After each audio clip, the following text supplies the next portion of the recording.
para masayod tag unsay maayo. So, ta Brad? Okay.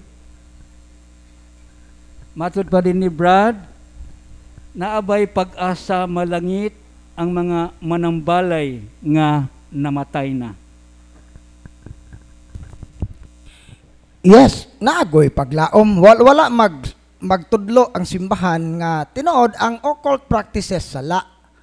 Pero wala magpasabot nga kinsa man ta makahukom kung naimperno ba sila o wala. Kay kinsay nahibaw nga sa takna sa ilang kamatayon o sa hapit na sila mamatay, kung nakahinulsol sila o ilang gisalikway ang ilang gahom o nabalik sila sa Ginoo, naay chance nga maluwas. So, pero kung namatay nga way paghinulsol, murag malabo yung kaluwasan na.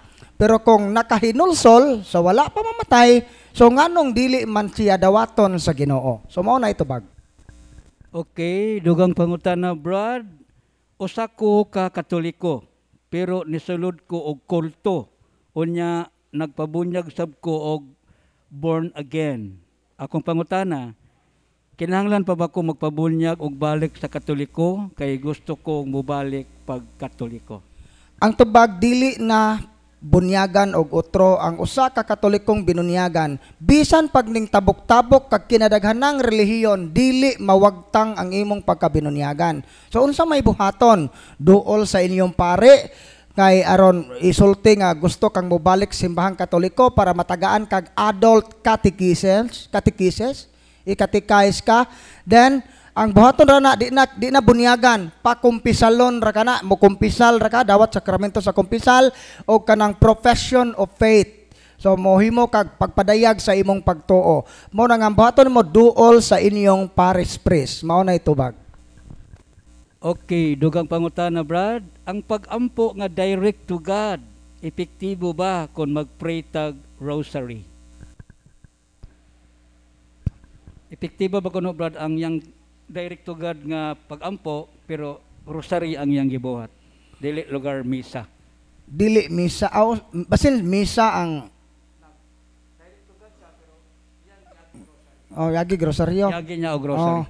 So epektibo ba ang atong ang pangutana na eksaktong pangutana, epektibo ba ang atong mga pag-ampo? Unsa man ang pag-ampo, rosaryo ba na o misa o unsa pa nga batang sa pag-ampo? Tanang pag-ampo, yes, epektibo gyud na, dunggon gyud na sa Ginoo kung tinuod tangga ampo. Ingani ha, ang definition sa prayer is an elevation of our mind and will to God. Ang atong hunahuna o kabubuton, atong gipunting sa Ginoo. Karon kanusa man ang rosaryo maway hinungdan. Kung sa imong pagrosaryo, pero ang atong hunahuna tuas sa hinayhay. Tuas sa silingan. Ning tambong sa misa, wa ma-focus sa misa, kay nakaka-focus anang hamis nga paang hintapad nimo, dili na matawag nga pag-ampo. So ang pag-ampo, basta ang atong kasing-kasing o gunahuna o ato nang itupoy sa Ginoo, pag-ampo man na, dawaton yun na sa Dios, epektibo yun na. So dunay mga nag-recite og pag-ampo, pero taman ra sa pag-recite, ang hunahuna ming latagaw, wa ma-focus sa Ginoo, posible yun na nga dili mo epekto, kay wa man makaabot sa Ginoo ang maong pang-ampo. Kay dili man na matawag nga tinuod nga pag-ampo. Mo to itubag. Okay, nagfollow up siya pangutana Brad. Matod pa niya ang brown scapular o ang miraculous medal nga gibindintahan dinhi or sa lain nga church Katoliko, need pa bagyod nga ang pari may musulob ani. Kanang brown scapular devotion, pare ang musabong ana sa gitawag og investiture. Mao man ay balaod ana nga devotion. Kay ang investiture sa brown scapular is kanang blessingan ang scapular o blessingan pod ang tao nga sabungan sa scapular. Duha na ka prayer ang gamiton. Unya gibalaod na sa simbahan karon nga pare ra ang maka-investiture. Sa una pwede ra laygo. Karon gibalaod na nga pare na gyud ang mohimo sa investiture. Mao na nga og wa pa ka ma-member sa maong nga confraternity, sa maong devotion, mao na nga magpasabong ka sa pare. Pero kung nagsabungan na ka sa una, pero naputol ang imong brown scapular or na na wala bakaha, pwede ra ka nga mo kuha og laing brown scapular, imo bang kaha ipabless o imong isuot, no need na nga i-investiture pa kag otro. So kanang miraculous medal, pwede ra na nimo isuot ditso kung basta gi-bless na sa pare. Ipa-bless lang na, no need na nga pare may musabong sa miraculous medal. Walay rito ang simbahan para sa miraculous medal. Imo ra nang isuot. Mo ito ba? Ang sumpayan nga pangutana Brad kay gi-bless dinhi ang brown scapular niya, sila ang musabong sa ilang anak basin mao nay buat pasabot niya. Dinhi gi-bless ang brown scapular. Oh, paabot sa ilang balay, sila mismo ang musabong. Kung ang inyong anak nasabungan na sa una, pero nawa lang ang iyang scapular, pwede kamo ang musabong. Pero kung wala pa, adto mo sa inyong parish priest, ang hangyua inyong parish priest nga siya'y mooy musabong kay naa may prayer ana para sa investiture. No, na kanang investiture nga prayer naa na siya sa nahibaw ang mga pare ana. Ang tanang pare nahibaw ana nga devotion. Mo na duol mo sa inyong pare og ipasabungi ang imong mga anak sa brown scapular.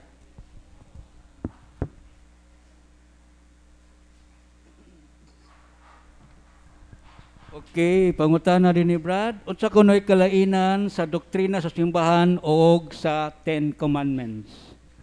Doktrina pagtulunan sa simbahan, unsa kalainan sa Ten Commandments? Ang Ten Commandments, appeal siya sa doktrina sa simbahan. Kag doktrina, pagtulunan sa simbahan, tanang pagtulunan sa simbahan.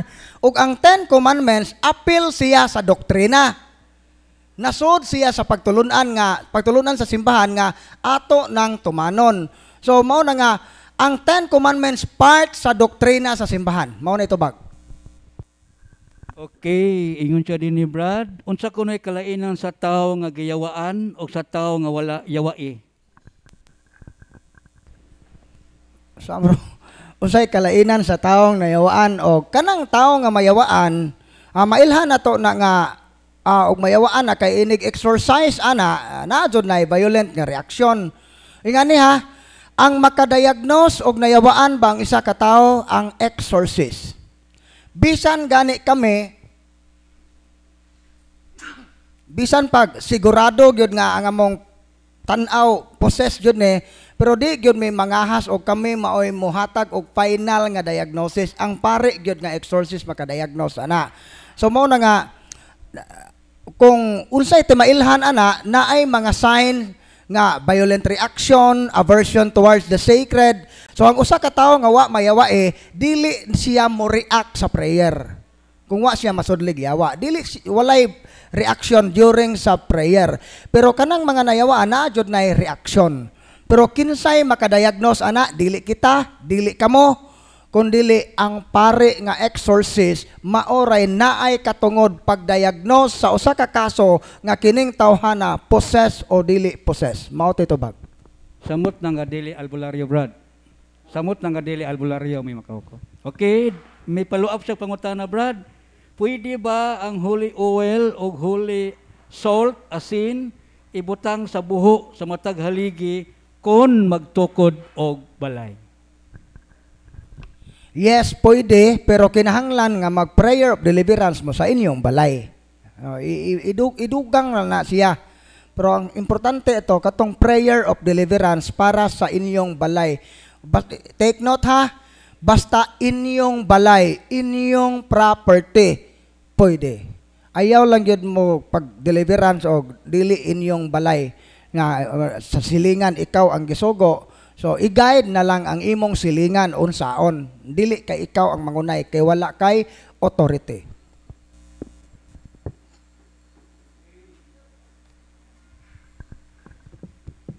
Aduna ko'y anak kinasal sa pare, pero nagkabulag o aduna siya karon gikapuyo isip usaka ginikanan kinsaman ang akong himuon. Unsa man ni? Aduna ko'y anak kinasal sa pare, pero nagkabulag og aduna siya karon gikapuyo og naay anak na. Isip usa ka ginikanan kinsa man unsa man ang akong buhaton. So una gyud nga ang trabaho gyud natong ginikanan mao man gyud ang kinaminyo naman na naman sa age of reason pagmaymay ra gyud pag-remind niya nga immoral ang imong sitwasyon karon nga nakig-ipon kag lain nga kasado man ka sa una. So ingani og kanang pananglit mas maayo nga inyo nang iduol og sa inyong pare baka ha or mas maayo canon lawyer nga pare kay para ma-check nato kung katong iyang previous nga kasal, katong unang kasal, valid ba to nga kasal or invalid ba to? Kay kung pananglit makita sa pare, sa labi na sa canon lawyer o sa inyong pares priest nga naay ground for annulment. So meaning, depektoso ang unang kasal. Mao na nga dakong posibilidad nga dili to balido. Mao nang once nga ma-declare na sa simbahan nga null and void ang unang kasal, ang imong anak karon pwede siyang kaslon og otro kay invalid man di ay ang unang kasal bisan pag sa pare to.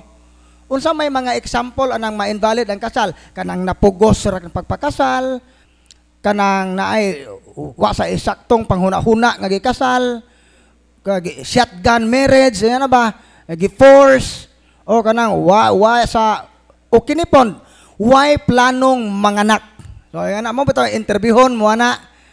Wa gani mo plano nga manganak, ang inyo magdogra nga di gusto nga dili open sa kinabuhi. So usa na sa makapa-invalid sa kasal.